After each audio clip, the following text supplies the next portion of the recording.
Welcome to the Double Dribble Podcast with Dubin and Dakil. That's Jared Dubin, author of Last Night in Basketball. Make sure you're checking out his newsletter, following along with everything, and making sure you're getting the good information that he has. Also has on, quite literally, a dope hat. I'm Mo Dakil, former video coordinator with the Clippers, Spurs, Team Australia, and do videos for Offside. Make sure you're checking that out. Contributor on NBA TV and just generally around a bunch of podcasts. All right, Jared, where can the people find us on YouTube? I kind of forgot and then just sort of said let's throw that in. It's youtube.com/@doubledribblepod. You can subscribe to us there. Subscribe on Spotify, iTunes, wherever else you get your podcasts. Subscribe for yourself, mother, father, sister, brother, boyfriend, girlfriend, whatever you got going on. Subscribe on all your devices, all their devices. Unsubscribe, resubscribe, do that whole thing.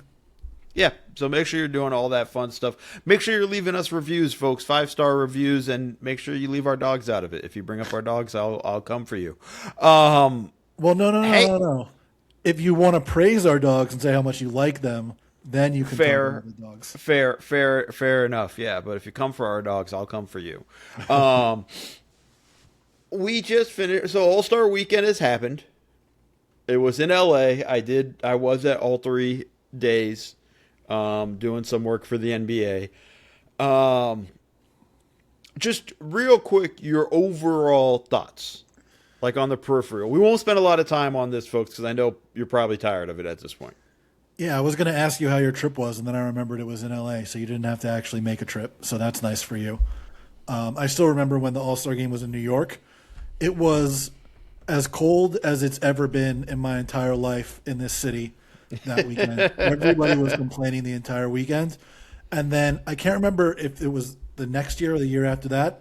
When it was in Toronto, it was even colder. And literally every conversation I had that weekend, half of it was about how cold it was in Toronto. And that was the year of the incredible Zach LaVine, Aaron Gordon dunk contest. And still all anybody could talk about all weekend was how cold it was. But this year, I got to admit, I did not watch any of Friday night, the celebrity game or the rookie-sophomore game. Just, it's not for me. I will say, okay, so real quick, I thought first off, I don't care about the celebrity game. I don't. Doesn't matter. You don't care that Shams was checking his phone during the game, apparently? Well, I did a video on it, so I definitely did care a little bit about that. I thought that was lame, and that's kind of a precursor to some other stuff for this weekend. But I think the Rising Stars game was actually really interesting. Oh, yeah? It sucked Cooper Flag was out, but ultimately, like, it was kind of fun to watch. Like, VJ Edgecombe was awesome. Con Knippel was good. Dylan Harper was good. It was fun to watch. Vince Carter took this more seriously than the other celebrity coaches. So, like, it was the celebrity coach or former player coach. It was Vince, T-Mac, Melo, and Austin Rivers, who had the G League team. And then they had coaching staffs. One of those things is not like the others. Yeah, so well, it's good that he coached the G League team, I guess. But then it was like, then they had like legitimate coaches like on and those coaches were doing stuff. Vince was up, like literally looking like a coach, was at half court arguing with the refs and all this. Like, I enjoyed that from Vince. VJ Edgecombe was fun. My one complaint is when you do target scores, it can't end on a free throw, because that's how the championship game ended. That's how the All-Star game ended a bunch of years ago, where Anthony Davis hit a free throw to win the game. Can't end on free throws. Okay, I get it. I get why we do the target scores, especially when we just want to get this going, and that was cool. And the championship game was 225, so that thing went like in a blink. So that was kind of crazy there, but it was fun. What were your Saturday night thoughts? I agree with the guy who helped me upgrade my phone the other day. I think we need to abolish the dunk contest. Okay. Or, like, if we're not going to do that, it needs to be dramatically reinvented, and you need to start pressuring guys to actually do the dunk contest. We can't have Carter Bryant, Jason Richardson, Jackson Hayes, and Keyshawn Johnson as the dunk contest participants. You need to start pressuring guys that people will actually know and care about to do the dunk contest. You also can't have Jackson Hayes doing dunks that are just like a standard dunk you would do in the middle of a game where you jump from the middle of the lane and just do a one-handed dunk. Well, let's just be honest here. That was the most Jackson Hayes thing that could happen in a dunk contest because he meant to go from the free throw line and mistimed his steps. Oh yeah, he took like a full extra step to the middle of the lane. And so he shouldn't have jumped and should have just been like, okay. And it was funny because watching it, I went like, I don't think he measured it. Like, I don't think he kind of like normally when these guys do it, they back up, they get everything. They kind of like he didn't do any of that. He just kind of went. And I think his second dunk wasn't bad. I'm going to fight you and the guy who upgraded your phone. The dunk contest doesn't need to be abolished. It wasn't like amazing, but the dunks were pretty good. Like Keyshawn Johnson's dunks were actually pretty impressive. I feel like he got a bump for the dances that he was doing after each dunk. No, because I didn't care about the dances that much, but the dunks I didn't either. But I think the judges gave him a bump because of the dances he was doing. It sold the dunks as being better than they were. But they were. But if you just do me a favor, Jared, go back and just watch his dunks. Okay, right. Like just watch his made dunks and tell me those aren't good dunks because I disagree with you on that. And Carter Bryant's dunk to get the 50 was pretty sick, and like in the arena, it was like whoa. I appreciated he didn't go with a safe dunk for the second one and tried to do something pretty big because that was a tough dunk he was trying to pull. He's trying to off the bounce in between the legs, throw it off the backboards, catch it in two-hand reverse. So tough. He kept. I mean, unfortunately, it blew him the thing. But I appreciated him, and I did on Offside winners and losers from Friday, Saturday, and Sunday, and I actually gave him the winner, even though he lost it because of that, because I appreciated the effort. That's like I gave when I was doing that in 2016 when that dunk contest was. I said, Zach LaVine won the dunk contest, but Aaron Gordon won the weekend. Yeah, I said the same thing. I will say I do have one very strong take about the dunk contest, which is that each of the judges should be grading from 1 to 10, and you should add the scores up rather than an aggregate average score. Yeah, I can. Also, it should not be the lowest score you can get as a 40. That Jackson Hayes dunk was a 20. And Dwight Howard gave him a 47. Well, you should be that's able fine to get because lower scores. This is why it's 1 to 10, and if you do that dunk, it's a 2. I don't mind the 1 to 10, but you have to here's the thing too though, we're already struggling to get guys to do the dunk contest. Don't go out there and embarrass them. That's I can find that save the face. But that's not you embarrassing them. That's Jackson Hayes embarrassing himself.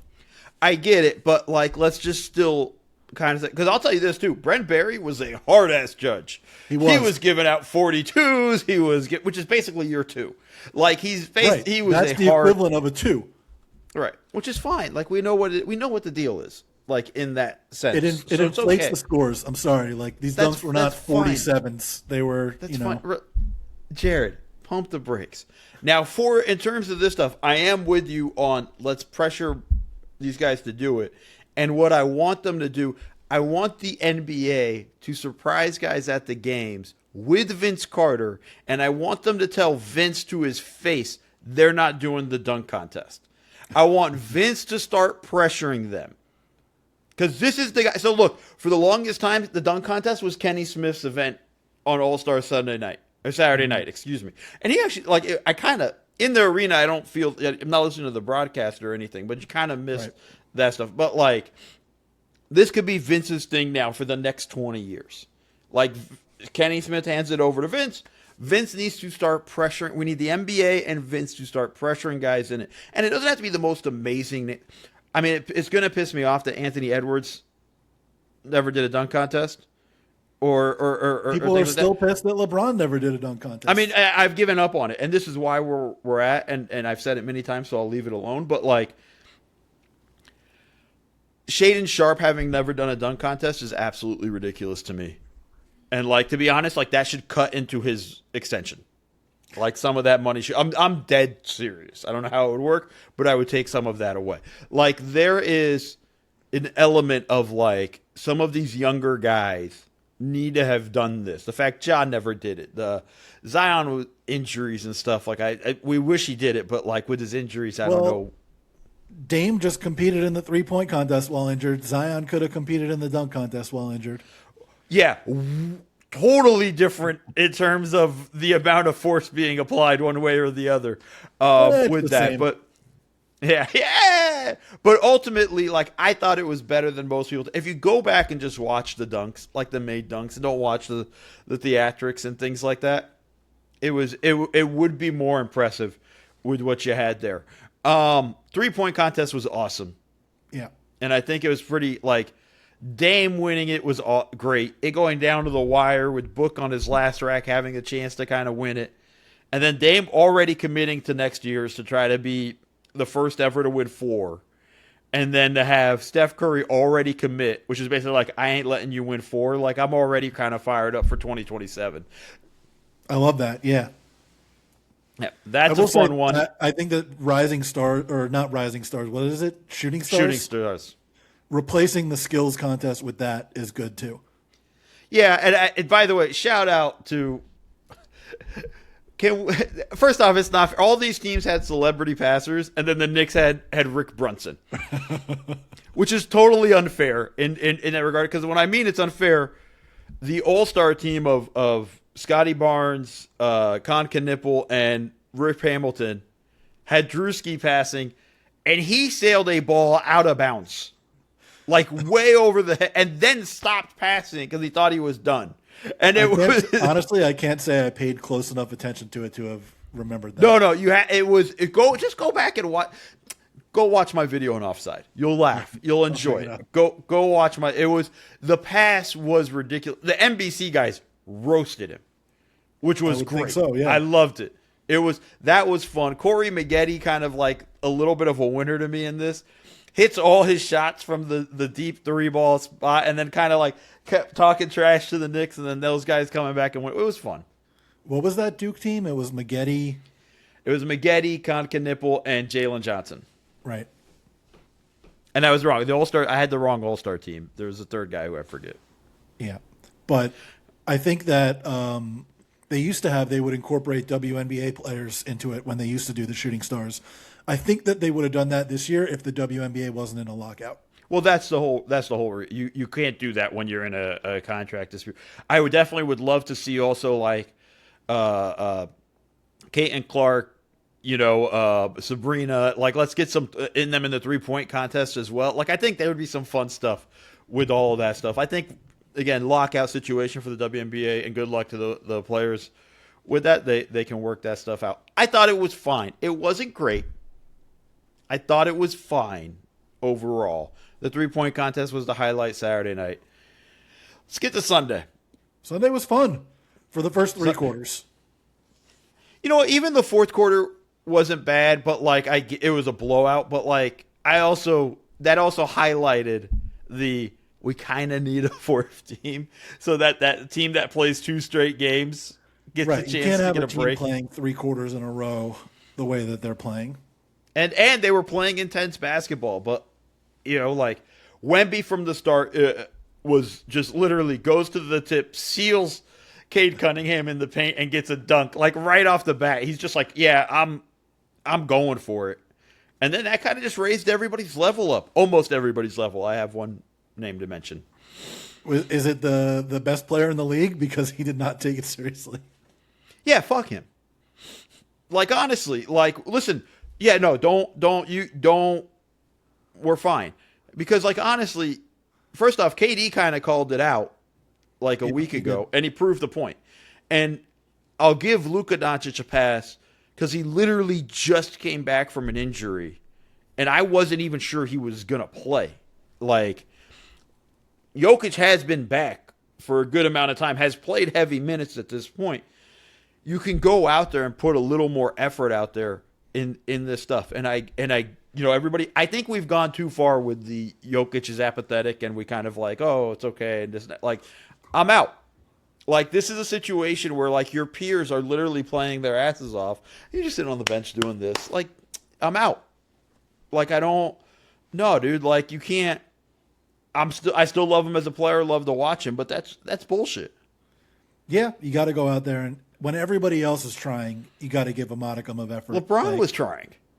Yeah, LeBron's I like can't 1,000. remember which USA team was stars and which one was stripes, but They- the old heads team was trying, and the young guys were really trying.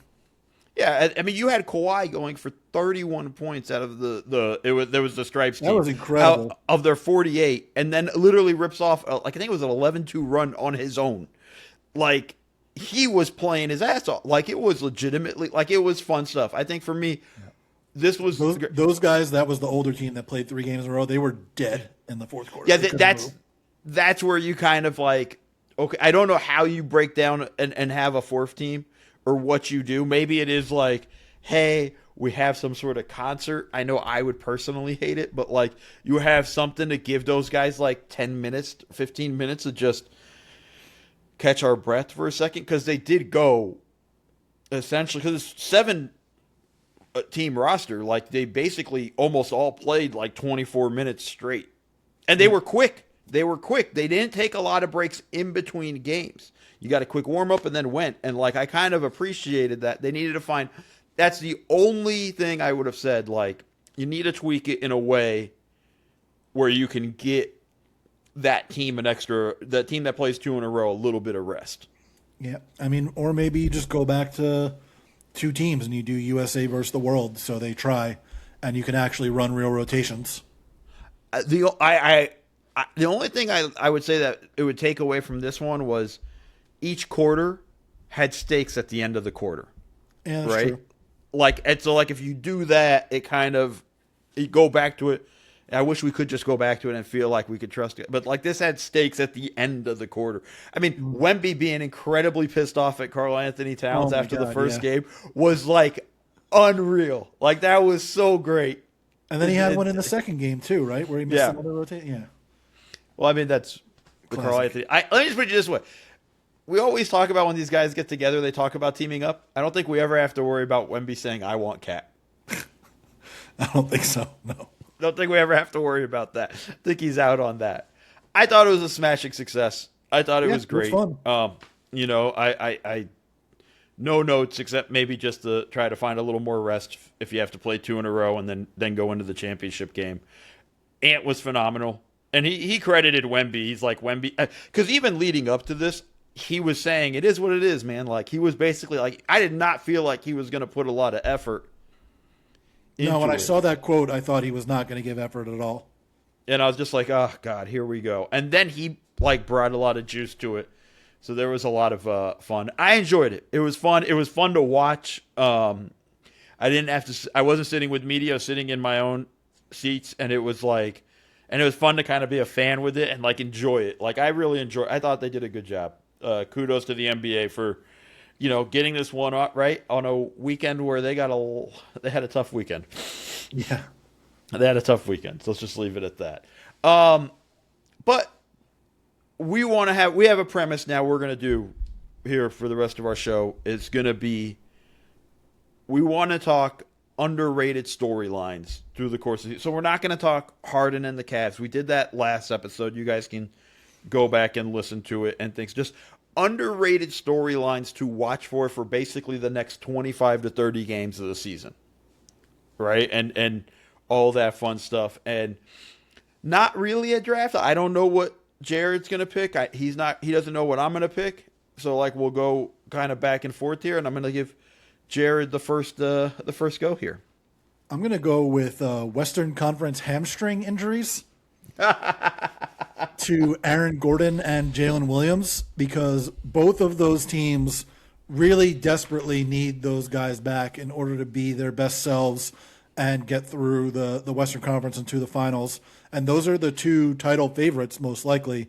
So those 2 guys getting back healthy and being, more importantly, at the peak of their powers is, I don't know if it's necessarily underrated, but it's very important.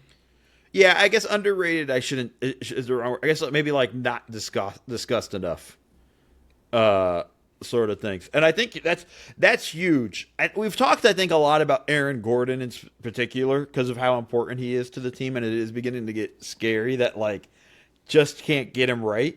Yeah.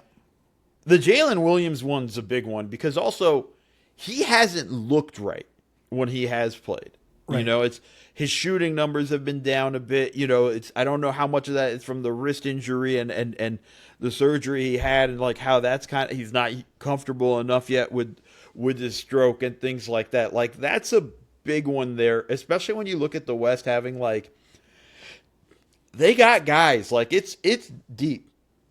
You know, like the Spurs are lurking there. I know they're still young, might have problems in the playoffs, but look, man, like they've won 6 straight. If they can stay healthy, like that's a team that's really going to be formidable in the playoffs. That's going to be a problem for teams. I mean, the Thunder, like you got to feel bad for the Thunder. They have the potential of having the Clippers in the first round. Like depending how the play-in tournament kind of seeding shakes out, I don't know how worried I would be about that if I was them. I'd be a little bit worried. This team's playing Well, pretty look, damn good basketball. when they did just sign Jordan Miller to a new 2-year deal, so Yeah, things are I working thought out. about I read that and immediately assumed you were just going to make that the whole podcast. I was like, oh, Jared must be dancing around pretty happy with that one. But I still think like they could have potentially a very tough route to the conference finals. Just starting with that stuff, I'm going to take my thing because it's a little bit similar. The seeding battle, and in particular in the West more than the East, is going to be fascinating. Right now, we got the Thunder. They're going to be the 1 seed unless they really drop off. They're 3 games ahead of the Spurs. Actually, the Spurs could catch them if Shea's out longer than we thought with this abdominal strain and things like that. Maybe they catch him. They've separated themselves of the Spurs from the Nuggets, so they kind of pretty solidified in the 2 spot as of now. Nuggets 3, Rockets 4, just a game behind the Nuggets. Lakers 5, half game behind the Rockets. The Wolves 6, tied with the Lakers, but 1 loss behind them in the loss column. They've played more games, I think, than most teams. The Suns at a loss behind the Wolves, but they're at 7. I think like that 7-3 range can get really interesting really quickly, and I think like that's something to pay attention to as we get going through the course of this like stretch at the end of the season. Yeah, so one of mine was the race to stay out of the play-in in the Western Conference. So we can talk about that here too. Like between the Lakers, the Wolves, and the Suns, which of those teams is going to be the 7 seed? Or I guess you could throw the Rockets and the Nuggets in there too. They're all separated only by 3 games. One of those teams is going to be in the play-in and have to play an extra game and then play against most likely the Spurs in the first round, which is difficult, but also like you don't know how it's going to go because they've never been in a playoff series before. Right. But obviously, not having to play against Wemby and Fox and Castle in the first round would be preferable. But excuse me, I think for teams like Houston and Minnesota, it's especially important to get into like the 3 or 6 bracket, so you don't have to play Oklahoma City in the next round. I mean, I find the Lakers have to stay out of the play-in tournament. I feel like they're going to drop into the play-in. Oh, I feel like they're going to too. But it's a disaster for them if they end up in the play-in. 33-21, and they have been outscored this season. I mean, it's phenomenal. Their point differential is actually exactly even. I thought like I think they've been outscored by like 2 or 3 points if I'm remembering correctly. Well, on the ESPN standings, it's even across the board. But like, I think the deal for them is just like they've been outscored by 1 point, 6,266 to 6,265. Damn you, ESPN standings, and giving me the wrong numbers. But I think ultimately on the ESPN standings like negative 0.0001, they just round it to 0.0. Well, anyways, I think the disaster for them is just you want LeBron to get as much rest as he can have going into the playoffs. Like that's the deal there. And if you're in a situation now too where you have to battle it out to stay out of the play-in, which Like they are that's going to gonna have to do. They're only a game and a half ahead of the Suns. yeah, no, they're right in that mix. Like it's not they're definitely in that range. I think again that 3 to 6 range is where everybody's gonna want to be because I think they're gonna want the Spurs in the second round, or if the Spurs get upset, which is certainly possible. If the right team ends up in that 7-8 slot and gives them hell with the way they play, like that's going to be an issue. Um, but then again, it also leads to what I was saying. Like that could also set up Oklahoma City into a really like tough tailspin. What if the Nuggets finish fourth, right? And it's like you're in a wild sort of adventure just in that end. So If we I have don't the de know. facto NBA Finals in the second round, that would be really annoying. I don't know if we will. I'm very intrigued by the Spurs at the end to see their end of the season. What's your next? Right, but I meant if Denver falls into the 4 seed and then we have to get that series in the second round rather than the conference finals, No. I would be kind of annoyed by that. I wouldn't mind if we got an Oklahoma City San Antonio conference finals too, though. I think that'll be fun fireworks. Although we did get it in the second round last year, so you know. Let's get the rivalries going. What's your next under discussed storyline? Just the Rockets offense in general. They're 25th in offense since the start of January, and that's totally unsustainable to be a winning team, and that's sort of connected to this race to stay out of the play-in tournament. The offensive rebounding declined without Steven Adams. Like, they're still really good at offensive rebounding. They're not the most dominant offensive rebounding team in recent seasons, though. And that was something they were really dependent on to score. And figuring out ways to score that don't come from offensive rebounds has been somewhat difficult for them. And if they're going to be a bottom 10 offense, they're dead in the water. Yeah, and this actually it kind of dives a little bit into mine, which is like a little bit shaky, but the Kevin Durant burner story. Oh, God. Is this one of those stories that you had? Huh? This is one of well, it's not so much the story itself, but the effect it has on your teammates, whether it's true or not, right? Like, it's it's a lot of like in those things in the Durant files, which is weird enough to say, is he's taking shots at Şengün, he's taking shots at Jabari Smith. Like, there's an element of like, I mean, everybody's catching strays in these things. Yeah, Devin Booker. But like when it's your own specific teammates, like that is an element of like they look at you differently in the locker room. And there are stories that they might have known about it ahead of time, but now that it's out in the open, it really does kind of create sort of a bit of an issue with them. And their body language hasn't been great as of late. Like you talked about, their offense has sucked. I think a product of that is basically everybody's just saying, like, we're just going to let Amen shoot. We're not going to guard him out on the perimeter. And, we're going to pack the paint. That makes KD's life harder. That makes Alperen Şengün's life harder. There's not a lot of space in that area, with the way with that being played that way. Like, I think it puts them in a difficult spot. Like, and this just doesn't help. Like, you don't need more distractions.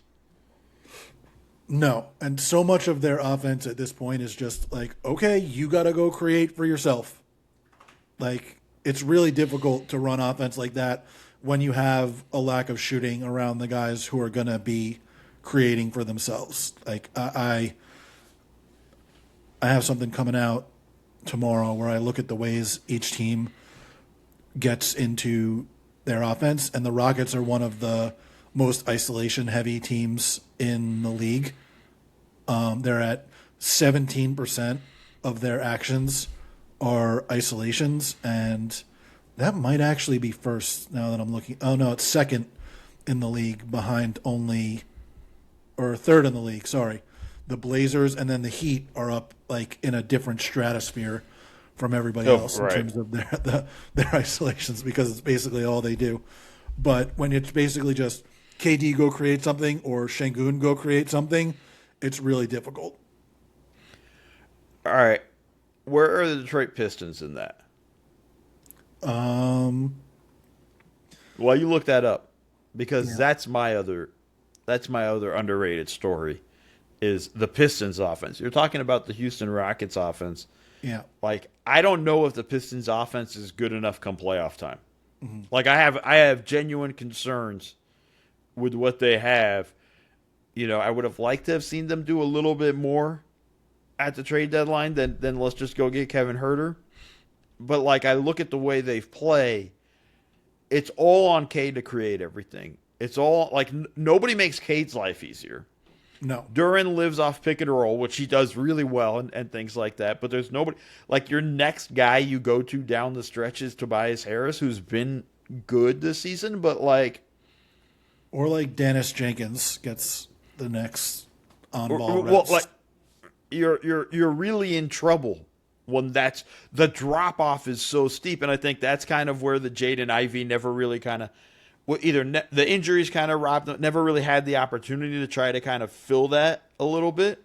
Yeah. And I'm not saying they shouldn't have traded him. Obviously, extensions and stuff complicates things for them. But, like, I don't know how their offense sustains in the playoffs when teams are able to lock in like that. Yeah, so I had the Spurs and Pistons shooting as one of my storylines. The Pistons, I wrote about this in my 30 things I'll be watching on League Pass, where I did one for each team for the second half of the season. They're 27th in three-point rate and 21st in three-point percentage. Herter, like you said, is not really an actual shooter anymore. He's shooting like 31% from three this season. He's been trending downward on that side for a few years. I don't know that they have enough like, as good as they are, and their toughness and their defense has allowed them to make quick work of the regular season. I don't know how it works in the playoffs when teams are more locked in on your actions and being able to muck things up a little bit more. They're going to say, like, they're not going to care if Tobias shoots or Asar shoots, or they're going to care if Duncan Robinson shoots, and that's about it. They're not going to care if Cade shoots from three. He's only shooting 33% from three. They're not guarding Asar, like, at all. Like, think about the way we talked about Amen Thompson. They're not even like, it's even worse with the Sart. Like, they're just basically leaving him straight away. And I think that's kind of the challenge that they're in and what they have to deal with as a team. And I think that's a problem for them come playoff time. You mentioned the Spurs side of it. Let's tackle that part of the shooting. What are your thoughts there with the Spurs? Yeah, it's another team where you can sort of slough off the guys. Like, teams are not going to guard Stephon Castle beyond the three-point line. Like, they're just not going to do it. They're going to say, Harrison Barnes, you want to shoot? Go ahead. Keldon Johnson, you want to shoot? Go ahead. Like, they're going to make these guys prove that they can make jumpers in the playoffs, just like teams are going to, when they do against the Thunder. Like, Kason Wallace, go ahead and shoot. Alex Caruso, go ahead and shoot. Lou Dort, go ahead and shoot. Like, they're going to do the same thing to the Spurs, and it's going to be up to, Wemby and Fox to be able to carry the offense, because those are the guys that are really going to create with the ball in their hands. And then Castle is going to have to keep doing the thing where he erases the space that they give him when he's on the ball. But when he's away from the ball, it becomes a little bit more difficult to do that, obviously. I think the difference to me when we talk about like Castle, Thompson, and the Thompson twins is, at least with Castle, I think he finds a way to put the defense in a bad spot because of that. Like you said, erasing that space, getting downhill. And there are times where, like, if you go under a screen on Amen Thompson, he'll beat you to the spot and go. But I think Castle's just better at it, and I think he uses his physicality a little bit more in that regard.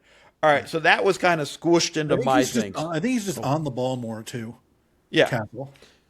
I mean, yeah, well, it's like, think about it this way. You're going to give it to KD. You're going to give it to Şengün more.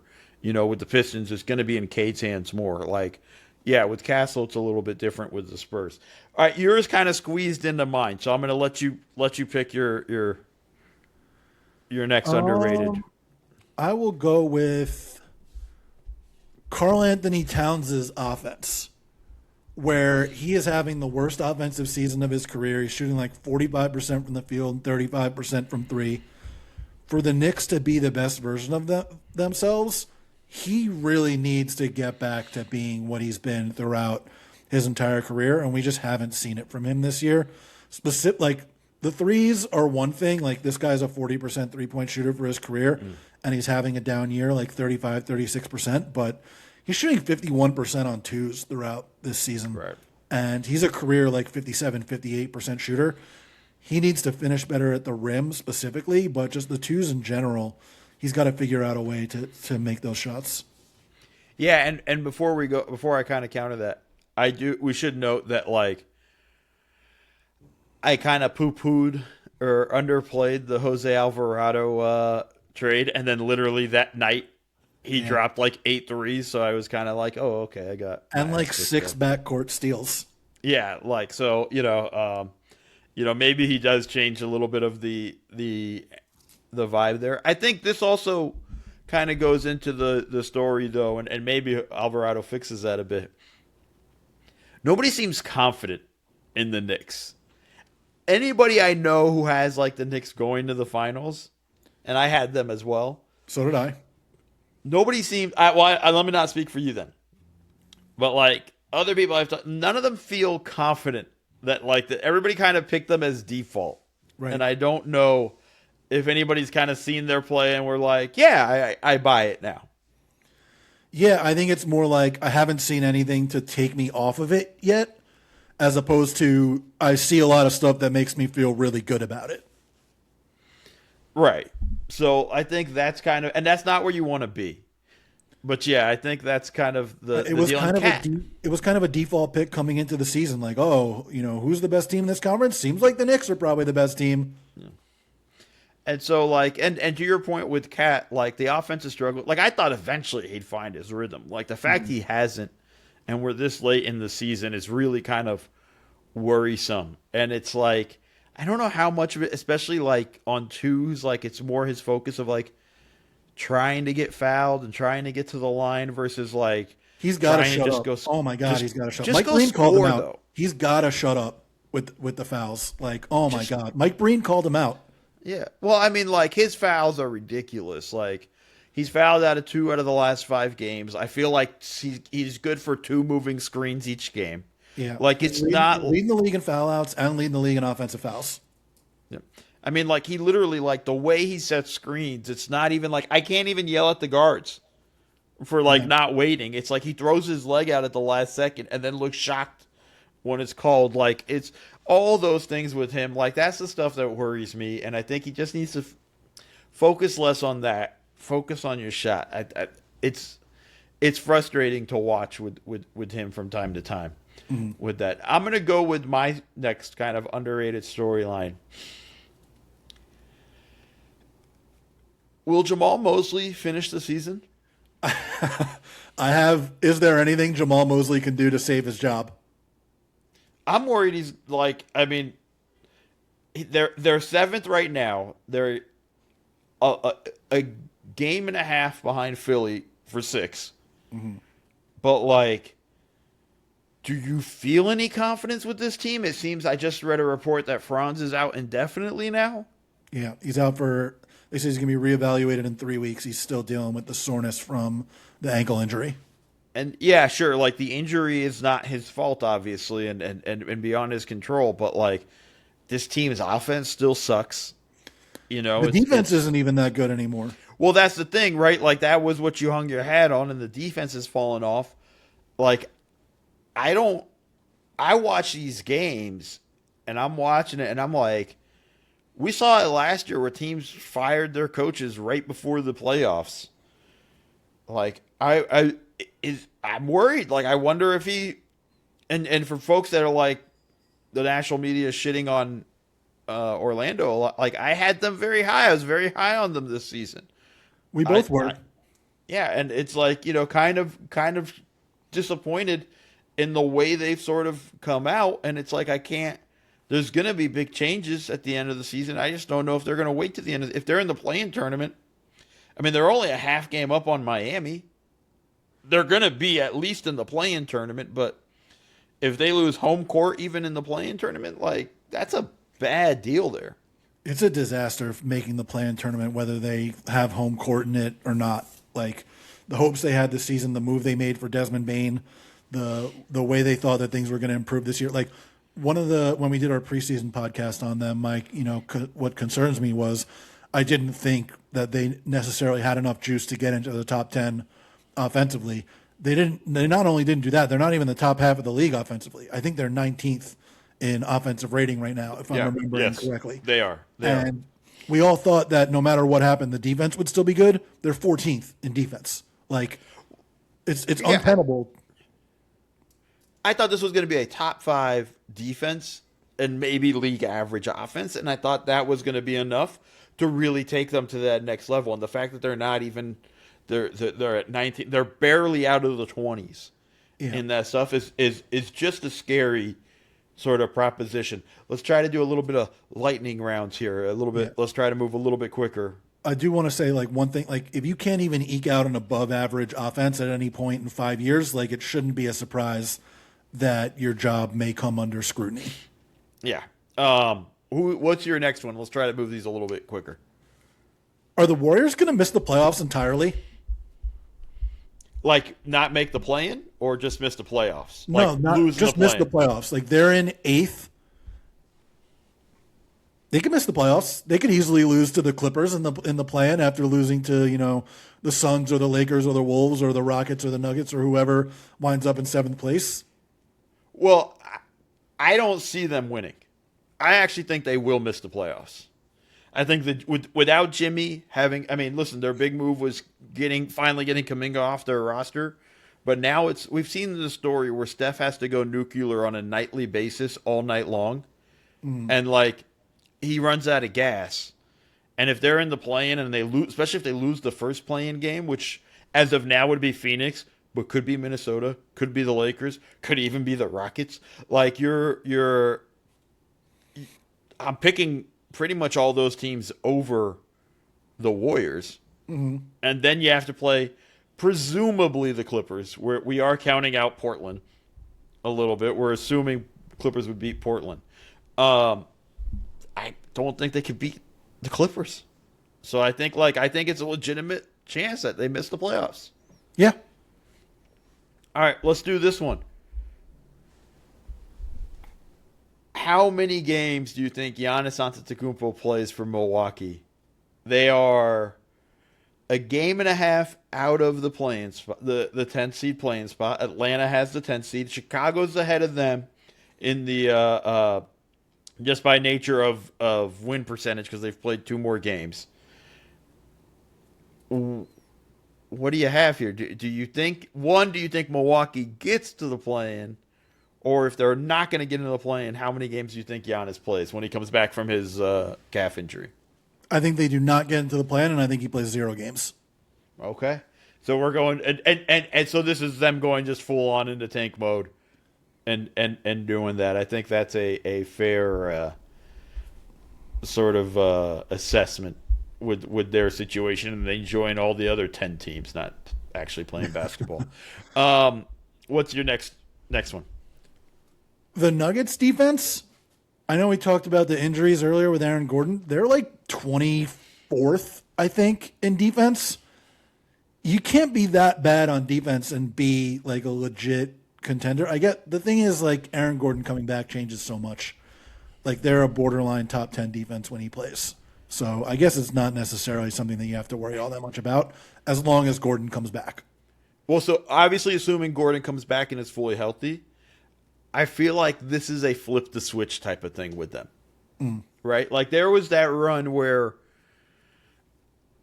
the Warriors, when they're at like kind of their peak or near near the peak, beginning to kind of drop off. I remember because Stan Van Gundy used to scream about how bad their defensive rating was. I'm like, yeah, it's regular season numbers to them. Like they're more focused when the playoff comes, it'll turn on. I think that's what's happening with Denver's defense, especially if Gordon's fully healthy. If he's not healthy, it's a problem because they just don't have – he's such a unique defender for them and so valuable for them defensively. They don't have anybody that can make up for that. Like Peyton Watson has come on, but he can't guard big. And I think he's that's not the same kind of defender that, like, he's long and he can block shots, but he's not the same kind of defender that Gordon is. Well, like he's perfect for guards. Like he's perfect to try to. All right, you got Shea, go to work. You know what I mean? And then, Gordon can rotate off, like all that stuff. But it's just not the same with everything that we have there. So I think that's kind of the big one. My next one, I don't know if it's underrated or under discussed because it's been talked about ad nauseum. to a degree, but we should probably bring up that what does Jason Tatum look like for the Celtics if and Yeah, slash when I he comes mean, back? I would say at this point it seems more like you don't do like a dramatically produced feature on NBC during the All-Star game if you're not coming back. Can we side note here because I'm terrified of it. Like you're like don't do that stuff. Right? Like just Was it don't like tempting fate, you mean? yeah, like don't like I hope like knock on wood I want him to come back healthy, everything work out, but like don't do that stuff, man. Like apparently like the NBC cameras are following him. Like no. Did you hear Simmons' conspiracy theory about this? That he's coming back on NBC in like a March, whatever it is. Well, because they picked up a game or something like that. They picked up Boston Philly, I think, like March 1st or something like that. It's a fair. It's not a conspiracy theory. When I felt like everybody kind of thought that. It's a reasonable conspiracy theory, I would say. It's. I shouldn't say we shouldn't even call it. It's an assumption. It shouldn't even be considered a conspiracy theory. It's an assumption that he's playing. Is more the way I would look at that. I think basing it on the fact that NBC picked up a game that is like between two, like the second and fifth seed in the conference, or second and sixth seed, I think, in the conference, if I'm remembering correctly. Let's be fair. I'm going to look up the schedule. Let's see who else is playing that day. I passed it. Dang it. All right. Hold on. Sheesh. Because it's Sunday night basketball. Right? That's their deal. I've got it up. So it's San Antonio, New York is on ABC at 1. Minnesota, Denver is on ABC at 3:30. And then Philly, Boston is on NBC at 8. The other options at 8 were just Oklahoma City, Dallas is the only other game at 8 o'clock. Yeah, and I think that's a fair. I don't feel like there weren't a lot of options for them to pick that up, but like if they're going to pick up a game, it had to have been that one. With that lineup of games that day. I'm more worried though also like I'm just curious what's his role when he comes back. Like I can't imagine they're going to tax him, play him 30 something minutes. Is he going to come off the bench? I don't know, man. Like I just want to see what it looks like when he comes back. See how he handles it. See how Jaylen Brown handles it. See how the team kind of like everybody's role does have to adjust to a degree when he's on the floor. Or does he come back and he's like a role player? Like I'm very. Has he curious. ever not been the best player on the team? I guess when his like first year or two when Kyrie was there. Right. Well, the first year, his rookie year, right, that Gordon Hayward goes down in like the first 2 seconds of the season. Then Kyrie got hurt. So like in the playoffs, like and then they took the Cavs to 7. Like and he was like so kind of weird in that instance with that. But that's one I'm kind of watching and also kind of watching with like my hand over my eyes, but kind of peeking a little bit because I'm scared. Yeah. My next one is I've got can Cooper Flag hold off Con Knipple in the Rookie of the Year race? Flag now. Hold on, I want to add a wrinkle to that. I want to add a wrinkle to that. Yeah. Will Dallas sabotage his Rookie of the Year race and go into shutting him down too early? No, you can't do that with Flag. Like, you can't do that. Man, I would have thought you wouldn't sub your starters out in a close game in the fourth quarter, but like that's where we're at. And yeah. Well, and he's got this foot injury now, and like, how close is he to the 65 games? And does Rookie of the Year take 65 games? I don't remember. They all do the awards. No, there's one or two that doesn't, if I'm remembering correctly. What is it, the Clutch Award? I'm just being a dick. That I don't know. But anyway, Flag is one of 8 rookies in history to average at least 20.6 rebounds and 4 assists a game. The others are Elgin Baylor, Oscar Robertson, Kareem Abdul-Jabbar, Sidney Wicks, Larry Bird, Michael Jordan, and Luka Doncic. And still, it's a race for Rookie of the Year. That's how good Knipple's been. Knipple's been phenomenal. Like he's close to like making. I think he has 183 made threes at this point. Like he can get I somewhere think around he's like like second or third in made threes is he for the league for the season. Yeah. yeah, right, but not like but like obviously like the next rookie is way behind him, like Oh in that yeah. sense. So it's like I just think the way you're watching it, like he might be able to he might make 253s in a season in his rookie season. It's pretty damn impressive. The other thing that's tough about this, and this is where I feel like, especially with rookie of the year, it's particularly unfair. I think people are going to hold Cooper Flag's the Mavs record against him and give Khan a lot of love for Charlotte's record, which, by the way, he is a big part of. But like, I feel like that's a bit unfair in Rookie of the Year situations because, like, yeah, usually you're drafted by some of the worst teams. Right. I In the will say like, when I do my rookie of the year votes, I don't care about your team's record at all. yeah, I don't think, but I think people will get caught in that.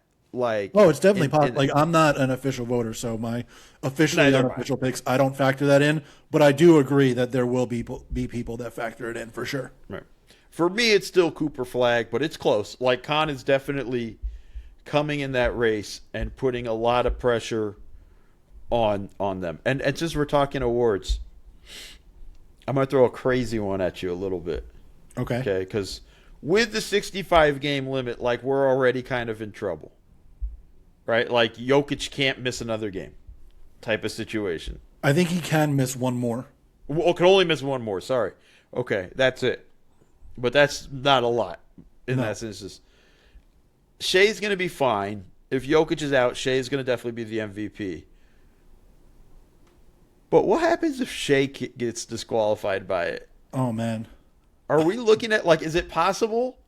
Is it possible Kawhi Leonard wins the MVP? I don't think so. People are going to have the stench of the Clippers start entrenched in their minds. And he might not get to 65 games either, by the way. I know. But he'll finish in the top 5 if that scenario plays out. I bet you he finishes even in the top 3 because he's been absolutely incredible. And if he keeps this up, like that's pretty freaking phenomenal, dude. Oh, it is. But people will absolutely hold the Clippers record, and especially that start against him. Yeah, but if they look and they go from I think it's like mid-November or late November to now, they might turn around. People love a comeback story, Jared. People love a comeback story, man. They do. That's my crazy one there. What else you got? Or are you almost out? No, I got one more, I think. I got to scroll through my list here. Yeah, just the fit with Io DeSumo and the Wolves. Like, because I think that they're one of the teams that can challenge in the Western Conference unless they play Oklahoma City. Like, if they can avoid the Thunder, if the Thunder get upset in the second round, then they can be like the 3 seed or the 6 seed and get through that side of the bracket. I think that they can challenge one of the other teams in the conference finals, and they really need DeSumo to be the best version of himself. I'm gonna go I'm gonna one up you on this one. Please. I don't think they're afraid of the Thunder. Oh, I don't think they're afraid of him. I think they could. Like I think we sleep on this team. I just think the turnovers, like that team and taking care of the ball, is too much against Oklahoma City. But like they have wins against them already. Like they have wins against the top teams in the West. You know, like in that sense. I think they end up as the 4 seed. I think they get home court in the first round. I think Houston's gonna drop off. I think the Lakers are gonna drop off. I think Phoenix is gonna get out of the play-in tournament. I think Minnesota's gonna rise to the 4 seed. I think Houston stays in the top 6 and the Lakers drop to 7. But like they That's kind of what I think is gonna happen too, to be honest. Yeah. So like I think that's kind of the thing, and they'll end up in the Thunder's bracket. But I think they are going to be like I wouldn't just automatically go like they can't beat the Thunder. I get it with the turnovers and things like that, but I think that is a much tougher series than we're giving it credit for. And I think that's kind of a thing where even the taste of last year's, them getting their ass kicked last year by the Thunder, I think is something to look forward to. And again, these are things I'm kind of rooting for because what do I want?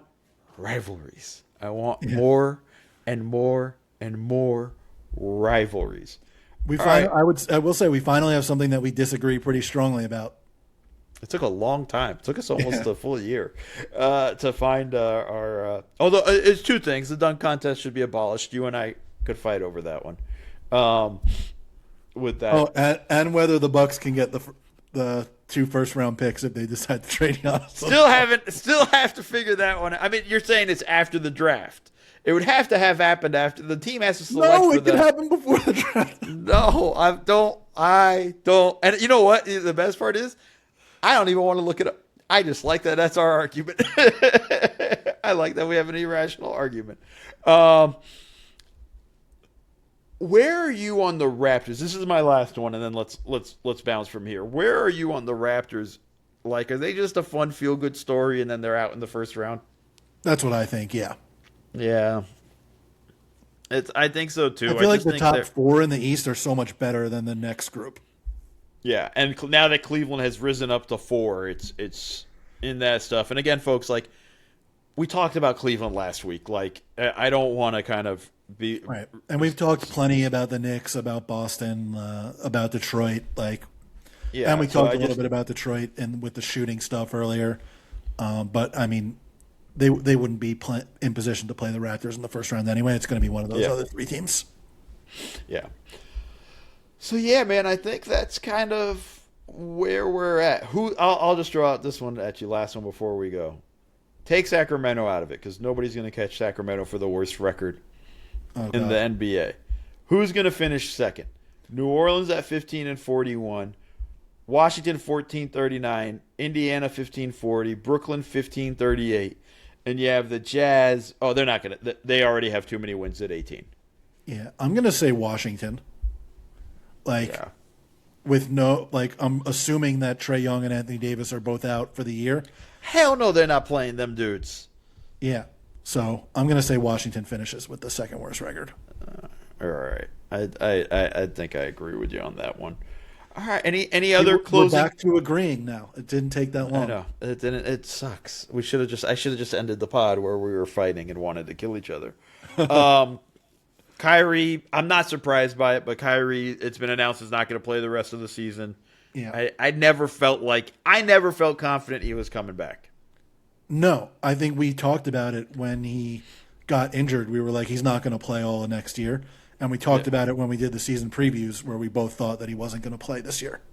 So not surprised by that one. Anything else before we head out? Nah, man, I think that's it for me. All right, folks. Well, thank you so much for listening to the Double Dribble Podcast. See y'all.